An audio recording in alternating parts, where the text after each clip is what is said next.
This next movie I'm about to review, I saw so many previews at the theaters for, and after I saw werewolves, I was begging for a good werewolf movie. So, January 17th, there was a movie called Wolfman that came out, and it was heavily promoted. I saw a lot of previews for it, and let me tell you, I was bamboozled by this movie. When I walked in throughout my shift and I saw the movie, I didn't think nothing of it. I thought it was slow. I really didn't see where it was going. I caught the ending. I thought the ending didn't make any sense. And then I gave it a chance. I bought the DVD. I sat down, I watched it through, and let me tell you, I enjoyed it.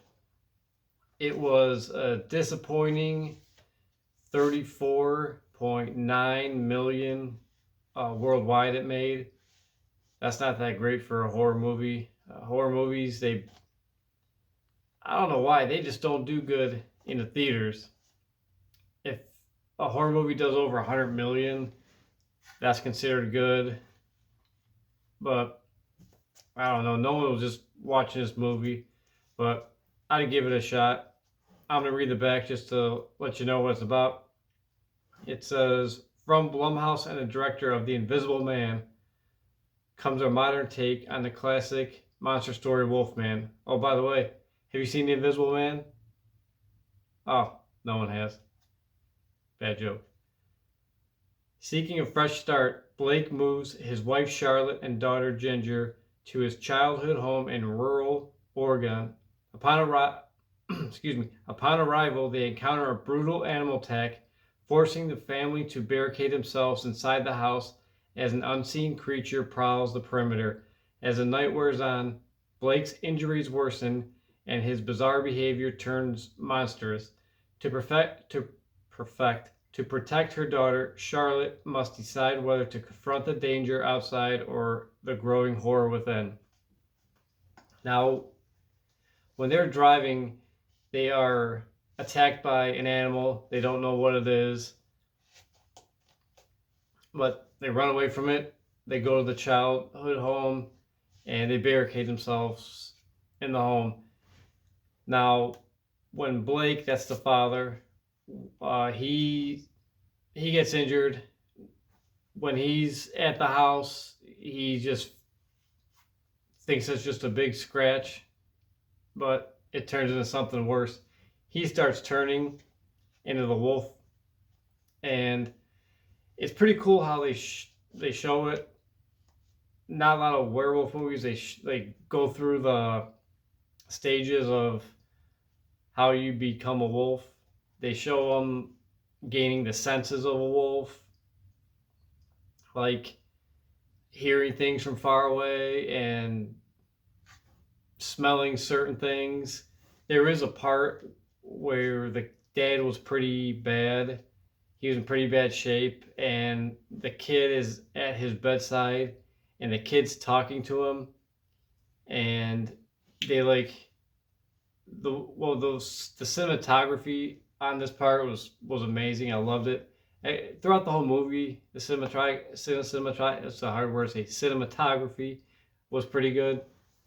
Like during that part, they move the camera around to the father, and he is listening to the daughter, and he can't understand what the daughter's saying because it's turning into wolf. He's hearing everything's distorted, and it's vice versa. So the kid's talking to the father on the side of the bed, and you can hear the kid perfectly, but when they turn the camera to the Blake, like you can't hear what she's saying. It's all muffled. And then when Blake's talking back to his daughter, he's saying like full sentences, but then when they turn the camera with the kid, I think her name was Ginger, she can't hear what Blake is saying, the father, because it's all distorted and sounds like he's mumbling. So I thought that was pretty cool. It did have a nice pace throughout the whole movie, kept me interested.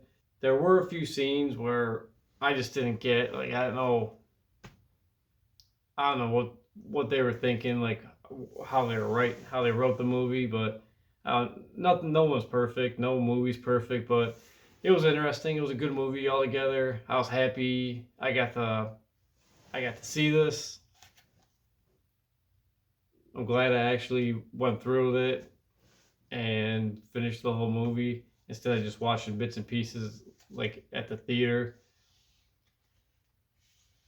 I don't think it's on streaming yet. I believe it said it was like coming to Peacock the 17th or 18th. So if you wanted to wait, you can watch it on Peacock the 17th or 18th, or you can go out and get the DVD. If you do get the DVD, they do have cool bonus features on it. Like it says it's unleashing a new monster, designing of the Wolfman, hands-on horror, nightmares, and soundscapes, and feature commentary with the director and co-writer.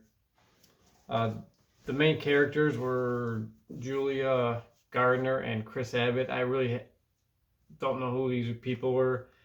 I thought they played pretty good.